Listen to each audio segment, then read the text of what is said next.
Do you enjoy listening to multiplayer podcast content? Do you want to help support the show so we can continue to independently deliver 2 shows each week? Do you also want access to our exclusive Discord server so you can come game with us and make suggestions for future shows? Well, what are you waiting for? Head on over to multiplayersquad.com or click on the link in the podcast description to come join us on Patreon. We appreciate all of you for listening and subscribing. Now let's get into today's episode.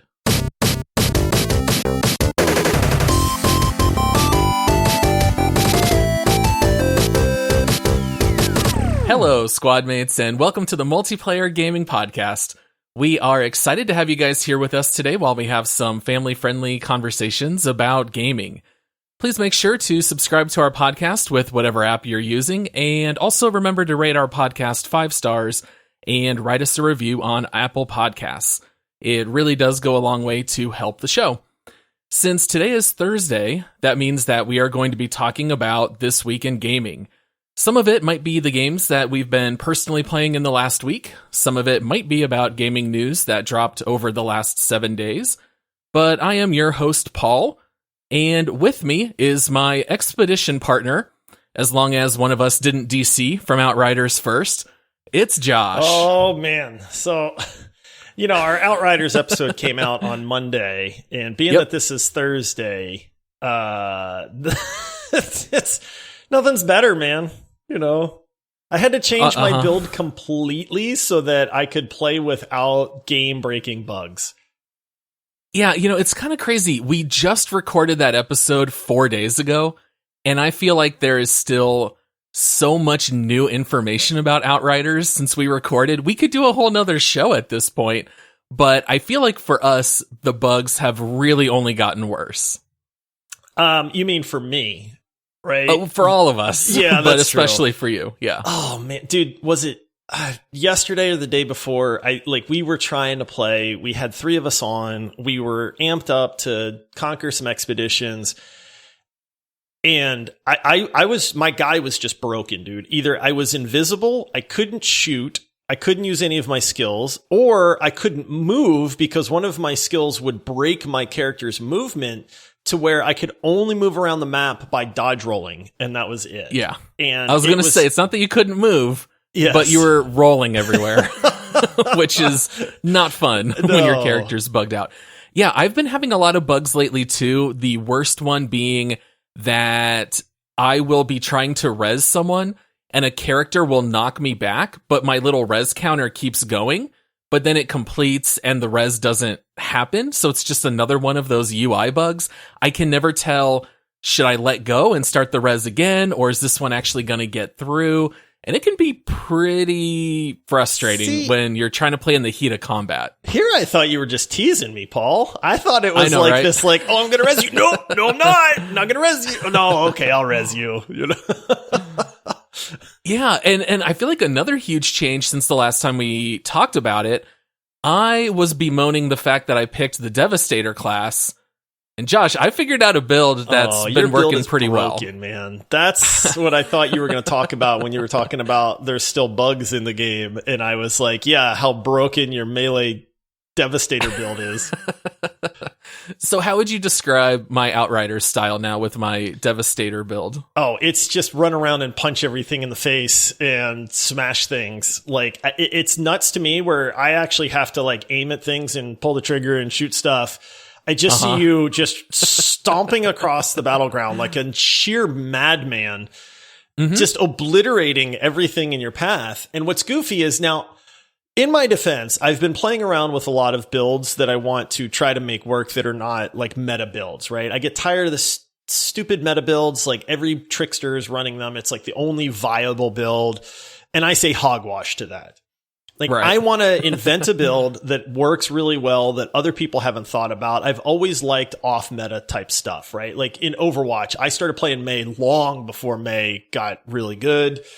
And in my defense, through my experimentation, sometimes my contribution to the team is not so good. Or you will be very frustrated with your build in progress. Yes. So Andy has really laid into you a bit that Oh, another build. What do you hate about this one, Josh? It's true. It's true. But I'm a little bit of a mad scientist. And so I will figure it out. I think I'm onto something good here. But it's crazy because we'll run, even if I have a build that I think is working well, we'll run an expedition and your damage is twice what my damage is. And that is broken, Paul. Sometimes at least twice. Yes. Sometimes even more. I didn't want to get specific on the math. Yeah, I am basically just the Hulk at this point. I am just doing Hulk smashes literally every half a second. And I will just use my teleport dash ability, start smashing everyone around me, and just rinse and repeat over and over. It might sound like it would be boring just running around punching everything, but it's actually a lot of fun, and it's really chaotic and wild, and I love it. So I'm very happy right now that I'm the Devastator, and I'm a little bit scared that People Can Fly are going to nerf this type of build horribly, and I'm really nervous about that. They nerfed Tricksters already because of the anomaly rounds, and I mean that was during the whole like inventory wipe thing. So Paul, I'm gonna make a prediction that a week from this show your build will be nerfed. I'm gonna make a prediction that 1 week from now I will quit Outriders if that's the case. It doesn't mean they're gonna like nerf it into not being viable, but you are putting out an insane amount of damage. Oh, it's too funny. I love it. So, before we move on to the next topic, I did run across a news story that I think you did as well that really made me laugh when I read the headline. But I saw that there was a Reddit user by the name of ToasterOven47 who posted that he found his local crash save data. So like if the game ever crashes where it says save and close or save and send your crash reports, because this game is known for crashing a lot. I am what's the phrase I'm looking for? Intimately aware, right? Very intimately aware of the Unreal Engine 4 crash reporter. I think it's now my most used program in the last 7 days. It pops up continually. So this guy went and found out that the crash save data, which is just text, is using up 23 gigabytes of his hard drive. They don't make it to where you can just close the crash report. You have to send the crash report. You can't, short of just like control alternate deleting and force closing the task. There's not like you can't click the X and be like, yeah, I don't really want to send this crash report. It's either crash and restart or crash and restart. Well, that is accurate. You're not wrong. Close, and that's it. So you have to send these crash reports. And I mean, I guess I always just thought that once it's sent, it's sent. Like that goes to the developer and it doesn't matter to me at that point. No, it just clutters your hard drive apparently for forever. So I went and looked up mine because my game crashes a lot. And this is not even saving anything when you have to Alt F4 or Control Alt Delete, force it closed because the game stops working, but it didn't actually crash. It didn't recognize the crash.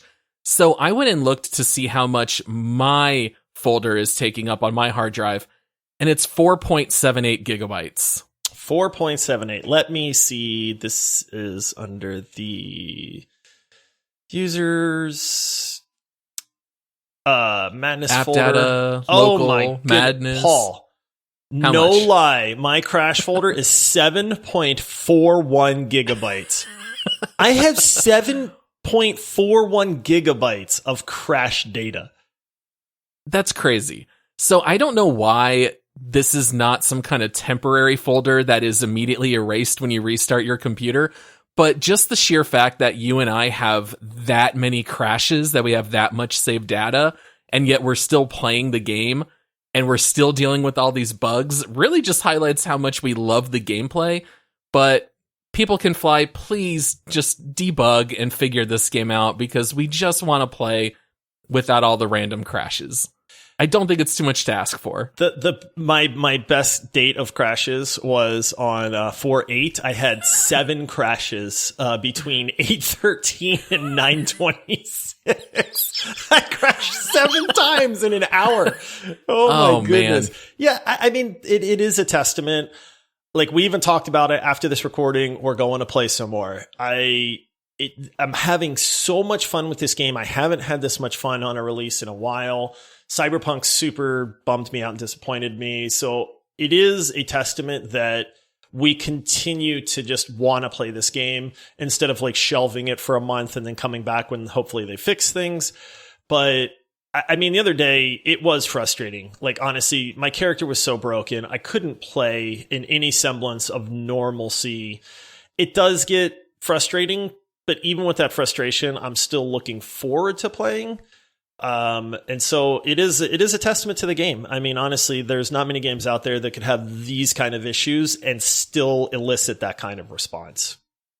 Yeah, I completely agree with everything you just said. It's pretty wild.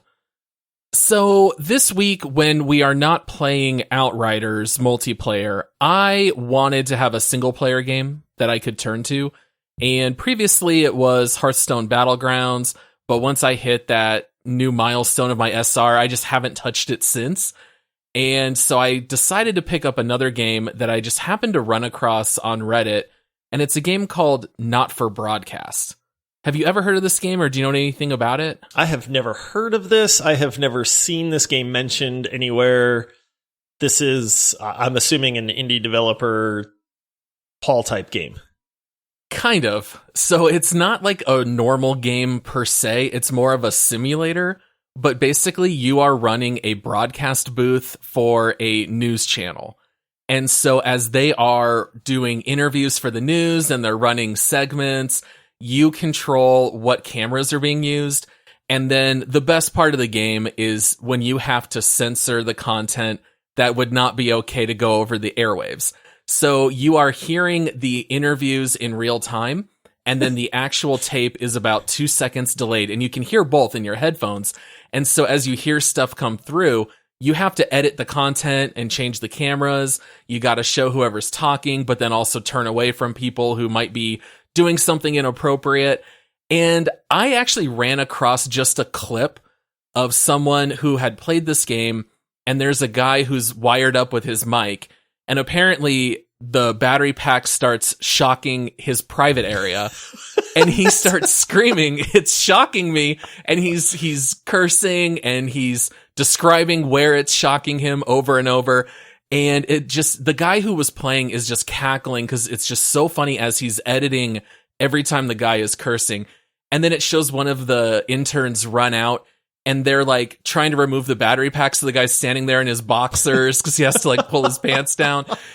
And so I was like, what is this? And then I see in the comments, it's a video game. So I had to just go pick it up and mess around with it. I don't know that the game's necessarily all that fun, but it's definitely like a novelty game that's pretty funny for a couple hours. I don't think I'm going to play it anymore, but it's very much my kind of just silly humor kind of game. That's a glowing review in the, I don't think I'm going to play it anymore, but quite honestly, it's the kind of game that you could just watch some funny clips on YouTube and you get the full experience. You don't really have to even play it.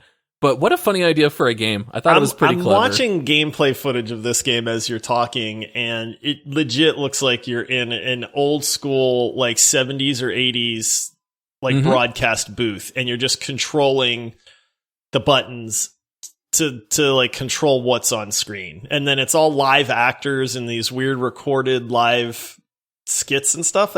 This looks legitimately really strange, man. Although the reviews are overwhelmingly positive, which is also really odd for something that looks like this. The reviews are crazy high. But they also like during the segments, so you'll switch off from the live feed literally to a VHS tape that you popped in. But then if you go back to camera one, you can hear like the news anchor railing on the cameraman and yelling at the team. And so like you can watch that happen behind the scenes, but then you can also like just choose to air that on the live radio. And of course it'll tank your score because at the end of every 15-minute segment, it'll give you a rating of how it went. But what a silly game. How do you find these games, man? I mean, that one was just a random post on Reddit. I think it was under funny. And I just saw it. It made me laugh. And then I saw it was a game. And I was like, well, I have to buy that. So yeah, just by sheer chance, ran into it. Our job is to find games and talk about video games and stuff, but it's like you have this like hidden well that you can like tap into to find games that I would never in a million years come across. And then the fact that you're willing to actually buy these to try them out is pretty impressive, because I would look at this game and go, yep, like all these people on Reddit are talking about it, but this looks terrible to me. I'm never paying $20 for this thing. Right. I do have a gift. I mean, I was the one who ran into Say No More That's very months true. ago, which, by the way, has officially released. So it did come out like a week or two ago. Wow. All right. So that's what I've been doing in my gaming time. Have you been playing any single player games lately, or are you just rolling with Outriders? It's funny, man, because I eat at my desk a lot, and I like to have a game that I can play while I'm eating and just kind of chill and kick back. And I've actually been playing Hearthstone again, which is goofy because I swore off Battlegrounds as this like terrible, I'm done with this, I never want to play it anymore. I hate this RNG stuff. But then I started playing the duels mode. So it's like, you know, it's Battlegrounds, but 1v1. And so as you progress through wins, you get new cards and new, you know, synergies and things like that. And I've actually been having a good bit of fun with that. It's not quite as RNG based, so it doesn't frustrate me quite as much, but that's legit the only like single player thing I've even dabbled in lately. Just because I've either been playing Outriders or I've been playing Rocket League when I want something a little bit change of pace. But those two games are like the only two games I've been playing lately. I'm a bit into the, I'm deep into those. So I wish I was joking, but I also dabble a fair amount into Minesweeper. I pull it up at least twice a day and just knock out one or two games on expert. Yeah, it's good for the brain, man. It keeps you sharp. All right. So as far as the news goes this week, there wasn't a whole lot that we wanted to hone in on. But one of the first things that you had posted and wanted to talk about was Resident Evil Village. Dude, so I guess like there's a Resident Evil-a-thon or some kind of convention going on. There's a ton of Resident Evil news that's coming out. I have really enjoyed the old school Resident Evil games. In recent years, have kind of fallen out of love with Resident Evil. I don't know if it's just that I started playing other stuff, or it's just like, yeah, that series has just gotten old to me or whatever. But Resident Evil Village legit is looking pretty good, man. Like, they just released a new trailer. They're showing off a little bit more of the gameplay. They're showing off more of the characters. I love the whole like vampire versus werewolf thing, and these monsters and stuff like that. So the theme behind it is right up my alley, and it just looks really good. I have not actually been excited for a Resident Evil game in years and years and years, and I am very, very likely picking this game up to play it. Oh yeah, I definitely will. It'll just be a matter of where I pick it up on. I'll be really tempted to play it on my PS5. But I might get it for PC.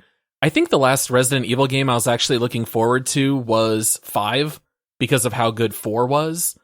And I know we talked about it a little bit on our episode on the horror genre, but the Resident Evil games just went into this like crappy third-person shooter world for quite a while.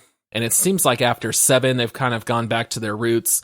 I thought that this new trailer and the last couple have really teased out an interesting storyline also. Yeah. Because normally I don't care a whole lot about Resident Evil stories, but this one in particular is very mysterious, a lot of interesting people, and I feel like they've given us just enough that we don't really know anything, but it's enough to draw me in and know that I want to start solving these mysteries. Yeah, I feel like there's definitely going to be like twists to the game. They're like the overall like atmosphere and the trailers that they're showing and the characters that are involved, I get the sense that there's really going to be a lot of discovery about the characters and what's going on, and your character kind of figuring that out, which I really like because I like those reveals and stuff. The gameplay doesn't look like it's super gun oriented, although obviously there is some shooting and stuff like that.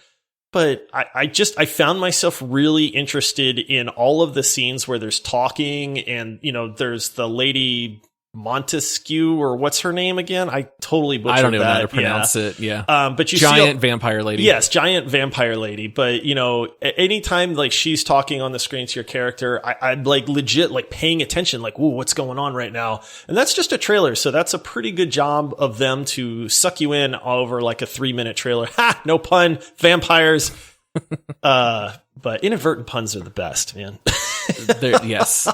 Top 5. Yeah. Top 5 puns, Josh. Where does it rank in the list? Yeah, I think this one is going to be a lot of fun. I have been on record many times talking about how I don't like games that are not very colorful or games that are a little bit darker in content. But this is an example where I totally get sucked in because it looks like the story will be that engrossing that I'll get over some of those other hangups. So this one truly does look good. I can't wait to play it. And it comes out in May. It's right around the corner, which is really nice. Like, this is a legit, very good looking game that should... Oh, I jinxed it, didn't I? Fingers crossed, Josh. Fingers crossed, May. Darn it, Paul. Just edit that out so it'll cancel the curse. It'll just be a beep. Yeah, it'll just be I've been playing. I know how to do it. I've been playing not for broadcast. We interrupt this podcast to let you know that we have edited out this portion so that we do not jinx the release of Resident Evil Village. Oops, we just did it again. Resident Evil Village will come out in beep. That's just all they're going to hear. All right. So there was some other news that came out this week, and I actually did not even know anything about this project. But Amazon has been working on a Lord of the Rings MMO since 2019. But Josh, I got some bad news. It's already been canceled, and it never came out. Amazon has canceled more games than they have released. Yeah. Wait, has Amazon released any games? Oh yeah, Crucible, and Crucible? That was it. And that one's gone into oblivion. Oh man. Now, I was a little sad to hear about this because Lord of the Rings, good. Yes. MMOs. Good. I love MMOs. Yeah. Amazon's also coming out with a Lord of the Rings series. So pairing that like with an MMO, to me, this all made a lot of sense. And it was going to be a free MMO. So I'm sure they would charge for cosmetics or whatever. But we both played Lord of the Rings online. I don't think I played it as long as you did, but I got a good 20, 30 hours of fun before it kind of grew old for me. But I love the Lord of the Rings world. I would love nothing more than to be able to play in it, but this one's not going to come out. No, I'll be honest, I didn't even know they were developing this, so when I saw the news on this, I was like, wait, Amazon had a Lord of the Rings MMO that they were developing? And then I went, oh no, exactly, Amazon was developing something. Yeah, I had no idea this existed. It doesn't surprise me. I was actually doing a little bit of digging. That studio... It just sounds like a hot mess, man. There is, I guess, people that have been in the business for a long time that are just like, there's a reason that all these games are getting canceled. There's a reason that they can't seem to make a good game. Apparently, the leadership there is terrible. They have no direction. They have no focus. I'm not a game developer. I've never worked for one, so I don't know what that environment is like. But it sounds to me, from what I'm reading, that Amazon just cannot get their act together, which really makes me sad. Because they have all the money in the world. It seems to me like if they really wanted to, they could make something amazing. But I just don't know that that's ever going to happen.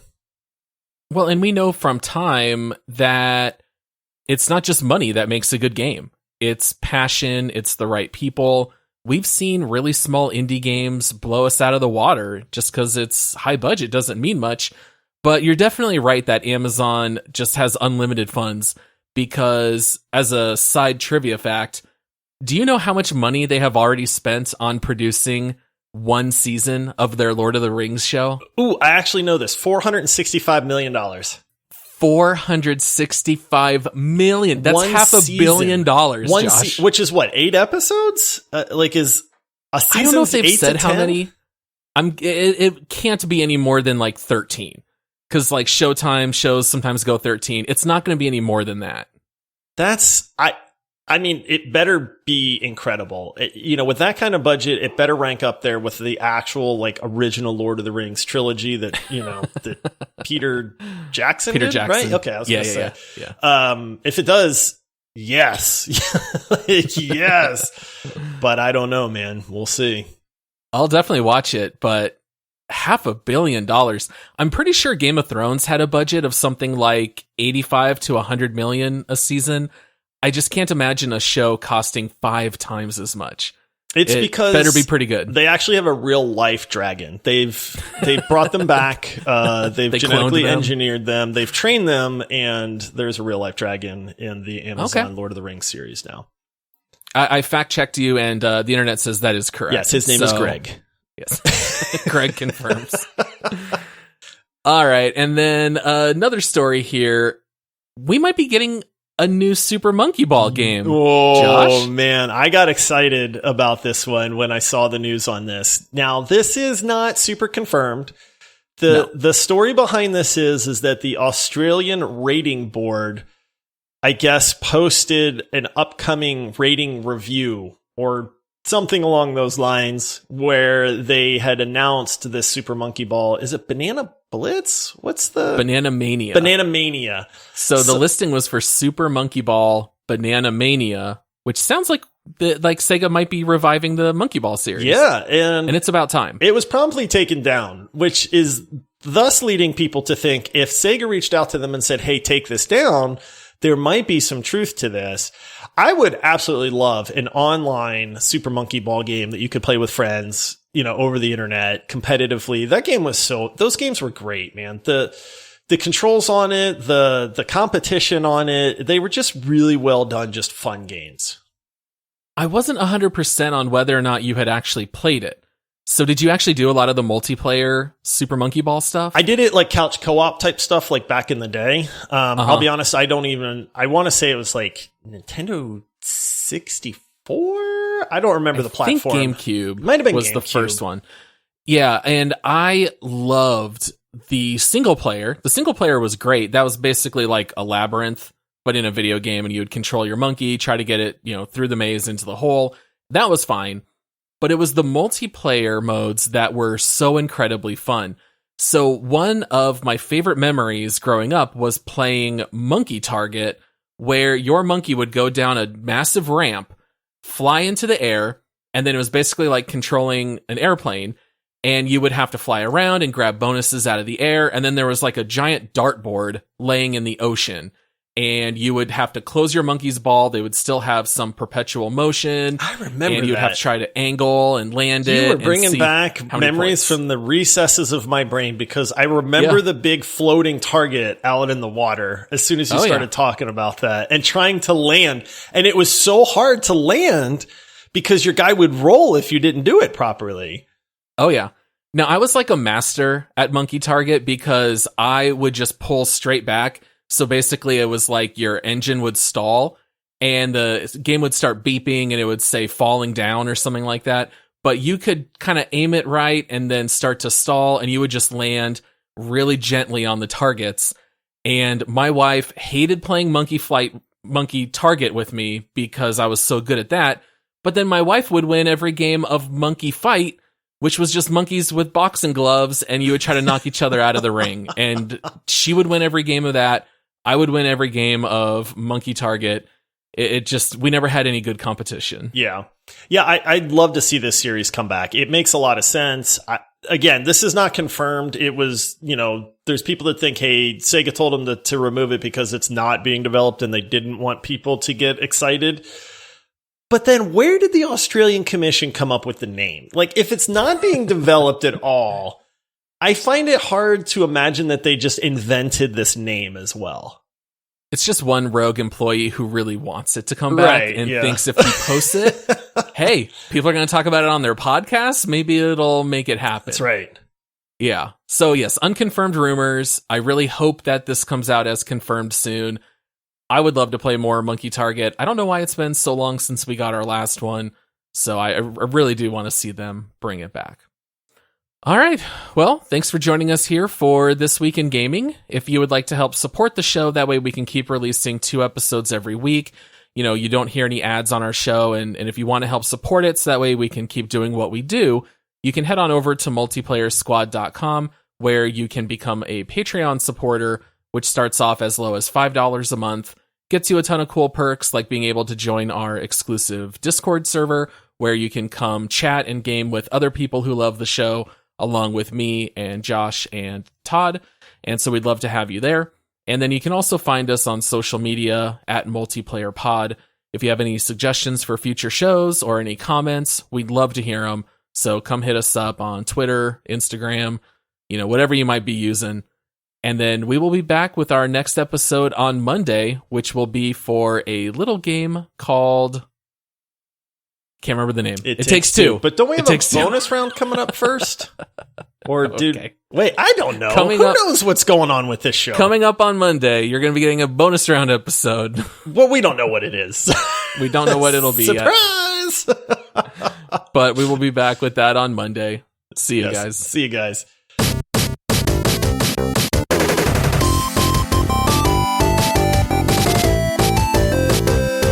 Hey, Paul, let me tell you about this new build that I'm thinking about. All right. Okay. So it's going to be full crowd control, just all-time bubble warp type stuff. Yeah, I'm going to see if I can do 0 DPS. Just get out of my way, Josh. I'll smash them into oblivion.